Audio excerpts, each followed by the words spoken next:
Hello, and thank you for watching and listening to the Political Badass Podcast. My name is Eric Simpkin. Today we saw RFK Jr. He backed out of the race and he is endorsing Trump, which is a huge win for all of us conservatives. And we have plenty of room in the Republican Party for him and all the people that believe in him. So I took the first 13 minutes of his speech and listened to it. And I'm just shocked and overwhelmed at how articulately he explains why the Democrat Party of today is not the party of his father or his uncle, just like it's not the Democrat Party of any generation prior and really any day prior to what we're seeing today from the Democrat Party. Listen to this video of RFK Jr.'s speech today. It's really amazing. It really outlines exactly what we're seeing. And the last 20 seconds really sum it up. Thank you very much. 16 months ago, in April of 2023, I launched my campaign for President of the United States. I began this journey as a Democrat, the party of my father, my uncle, the party which I pledged my own allegiance to long before I was old enough to vote. I attended my first Democratic convention at the age of 6 in 1960. And back then, the Democrats were the champions of the Constitution, of civil rights. The Democrats stood against authoritarianism, against censorship, against colonialism, imperialism, and unjust wars. We were the party of labor, of the working class. The Democrats were the party of government transparency and the champion of the environment. Our party was the bulwark against big money interests and corporate power.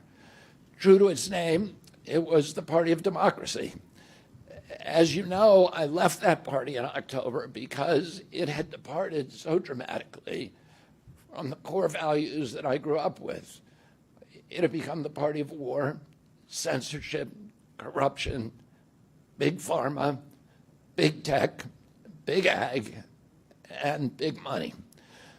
When it abandoned democracy by canceling the primary to conceal the cognitive decline of the sitting president, I left the party to run as an independent. Conventional wisdom said that it would be impossible even to get on the ballot as an independent because each state poses an insurmountable tangle of arbitrary rules for collecting signatures. I would need over 1 million signatures, something no presidential candidate in history had ever achieved. And then I'd need a team of attorneys and millions of dollars to handle all the legal challenges from the DNC.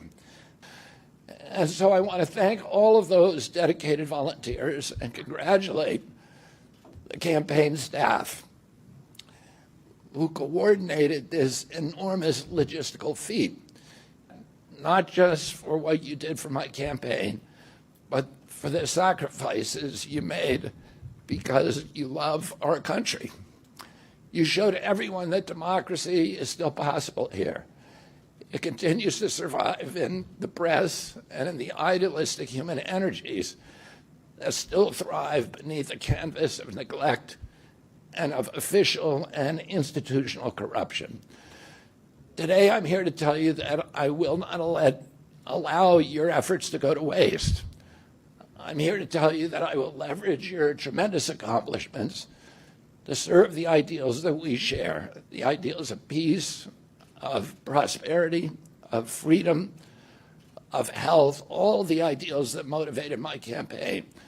I'm here today to describe the path forward that you've opened with your commitment and with your hard labors.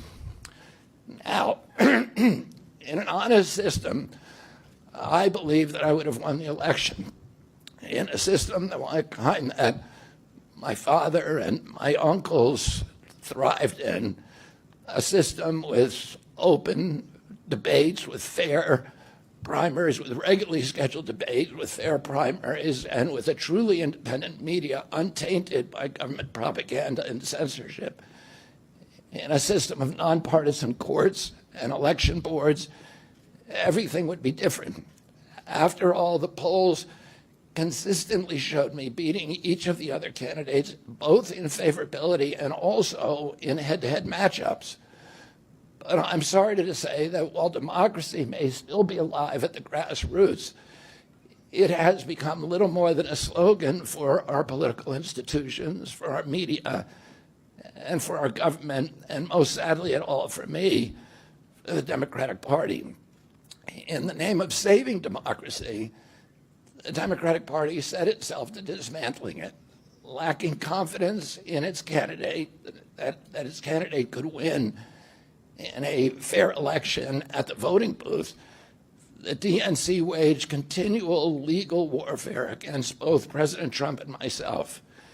Each time that our volunteers turned in those towering boxes of signatures needed to get on the ballot, the DNC dragged us into court, state after state, attempting to erase their work and to subvert the will of the voters who had signed those petitions. It deployed DNC-aligned judges to throw me and other candidates off the ballot and to throw President Trump in jail. It ran a sham primary that was rigged to prevent any serious challenge to President Biden. Then, when a predictably bungled debate performance precipitated the palace coup against President Biden, the same shadowy DNC operatives appointed his successor, also without an election. They installed a candidate who was so unpopular with voters that she dropped out in 2020 without winning a single delegate. My uncle and my father both relished debate. They prided themselves on their capacity to go toe-to-toe with any opponent in the battle over ideas. They would be astonished to learn of a Democratic Party presidential nominee who, like Vice President Harris, has not appeared in a single interview or an unscripted encounter with voters for 35 days. This is profoundly undemocratic. How are people to choose when they don't know whom they are choosing? And how can this look to the rest of the world? My father and my uncle were always conscious of America's image abroad because of our nation's role as the template for democracy, the role model for democratic processes, and the leader of the free world. Instead of showing us her substance and character, the DNC and its media organs engineered a surge of popularity for Vice President Harris based upon, well, nothing. No policies, no interviews, no debates, only smoke and mirrors and balloons in a highly produced Chicago circus. There in Chicago, a string of Democratic speakers mentioned Donald Trump 147 times just on the first day. Oh, who needs a policy when you have Trump to hate? In contrast, at the RNC convention, President Biden was mentioned only twice in 4 days. I do interviews every day. Many of you have interviewed me. Anybody who asks gets to interview me. Some days I do as many as 10. President Trump, who actually was nominated and won an election, also does interviews daily. How did the Democratic Party choose a candidate that has never done an interview or debate during the entire election cycle? We know the answers. They did it by weaponizing the government agencies. They did it by abandoning democracy. They did it by suing the opposition and by disenfranchising American voters. What most alarms me isn't how the Democratic Party conducts its internal affairs or runs its candidates. What alarms me is the resort to censorship and media control and the weaponization of the federal agencies. When a U.S. president colludes with or outright coerces media companies to censor political speech, it's an attack on our most sacred right of free expression, and that's the very right upon which all of our other constitutional rights rest. President Biden mocked Vladimir Putin's 88% landslide in the Russian elections, observing that Putin and his party controlled the Russian press and that Putin prevented serious opponents from appearing on the ballot. But here in America, the DNC also prevented opponents from appearing on the ballot. And our television networks exposed themselves as Democratic Party organs over the course of more than a year in a campaign where my poll numbers reached at times in the high 20s. The DNC-aligned mainstream media networks maintain a near perfect embargo on interviews with me. During his 10-month presidential campaign in 1992, Ross Perot gave 34 interviews on mainstream networks. In contrast, during the 16 months since I declared, ABC, NBC, CBS, MSNBC, and CNN combined gave only 2 live interviews from me. Those networks instead ran a continuous deluge of hit pieces with inaccurate, often vile, pejoratives and defamatory smears. Some of those same networks and colluded with the DNC to keep me off the debate stage. Representatives of those networks are in this room right now, and I'll just take a moment to ask you to consider the many ways that your institutions have abdicated this really sacred responsibility, the duty of a free press to safeguard democracy and to challenge always the party in power. Instead of maintaining that posture of fear, skepticism toward authority, your institutions have made themselves government mouthpieces and stenographers for the organs of power. You didn't alone cause the devolution of American democracy, but you could have prevented it.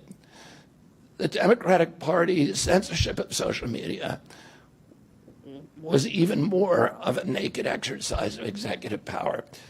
This week, a federal judge, Terry Doty, upheld my injunction against President Biden, calling the White House's censorship project, quote, the most egregious violation of the First Amendment in the history of the United States of America.